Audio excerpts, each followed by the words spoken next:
Bismillahirrahmanirrahim. Assalamu alaikum, my dear students. This is me, Bilal Ahmad, and you were watching my YouTube channel All Park Forces. Students, आज की video में इंशाल्लाह हम general knowledge MCQs के part number 25 को discuss करेंगे। तो आप लोगों ने वीडियो के साथ एंड तक जुड़े रहना है और वीडियो को कहीं से भी स्किप नहीं करना। So without wasting any time, let's start the video. हमारा फर्स्ट एमसीक्यूज है When Turkey become a republic, यानी जो तुर्की है ये रिपब्लिक कब बनी। So the correct option is option C, mean 1923 को। अब बाज़ औक़ात एग्जाम्स में स्पेसिफिक मंथ का पूछा जाता है तो फिर आपने बताना है अक्टूबर 1923 को। अब तुर्की को रिपब्लिक बनाने वाला जो इंसान था वो था मुस्तफ़ा कमाल। अब साथ साथ चूंकि तुर्की की बात हो रही है तो हम इसके कैपिटल को जान लेते हैं। इसका जो कैपिटल है वो है अंकारा और अगर हम करेंसी की बात करें तो वो है लेरा। नंबर 2 है हमारा वेयर इज निकी लोकेटेड। निकी कहाँ पर लोकेट है। इस पर मैं ज़्यादा तफसील नहीं दूंगा क्योंकि अगर मैं निकी को समझाने लग जाऊं तो इस पर अलग से 20-25 मिनट लगेंगे। तो जस्ट आपको इतना पता होना चाहिए कि जो निकी है ये जापान में लोकेट है, यानी option B is the correct here. Excuse number 3 है हमारा South Korea is located in northern east Asia. South Korea हमारे पास एक कंट्री का नाम है जो कहाँ पर लोकेट है, नॉर्दर्न ईस्ट एशिया में। What is it's total area, इसका टोटल रकबा कितना है। So the correct option is option D, mean 1032 square kilometre. अब जो साउथ कोरिया है इसके अगर हम कैपिटल की बात करें तो वो है सियोल और अगर हम करेंसी की बात करें तो वो है साउथ कोरियन वन। नंबर 4 है हमारा all files should be given file number by the, यानी जितने भी फाइल्स होते हैं इनको नंबर देना मतलब इसको लेबल करना किसका काम है।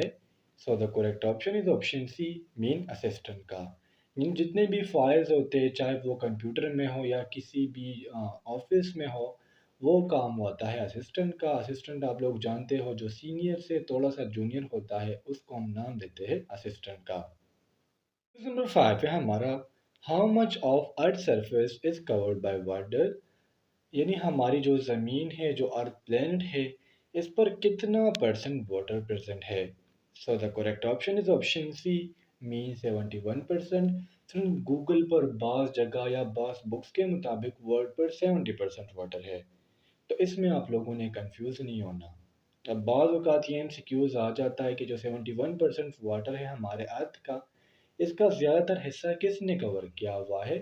तो फिर आपने आंसर देना है कि अर्थ का 96% जो हमारे पास 71% वाटर है इसमें 96% जो है ये ओशन ने कवर किया हुआ है। नंबर 6 है हमारा which of the following discipline is the Nobel prize awarded, यानी नीचे हमें कुछ फील्ड्स के नाम दिए गए हैं और हमसे एमसीक्यूज में पूछा जा रहा है कि कौन से फील्ड में नोबेल प्राइज दिया जाता है। सो हमारा करेक्ट ऑप्शन होगा option D, mean all of the above. Physics, chemistry, psychology, medicine, lecture lecture नहीं लिटरेचर है, पीस एंड इकोनॉमिक्स, जितने भी फील्ड्स हैं हमारे पास इसमें जो है नोबेल प्राइज़ दिया जाता है।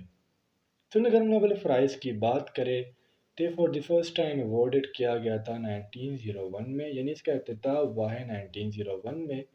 और for the last time I think so 2022 में जो है इसे एक बंदा जीत चुका है।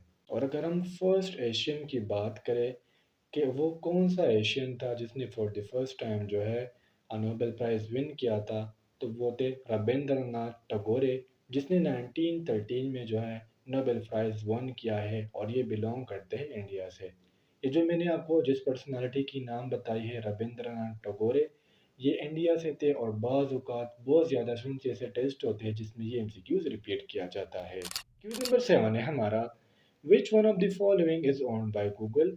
नीचे हमें कुछ प्लेटफॉर्म्स के नाम दिए गए हैं और हमसे पूछा जा रहा है कि इसमें से कौन सा प्लेटफॉर्म है जिसे गूगल ने वन किया है।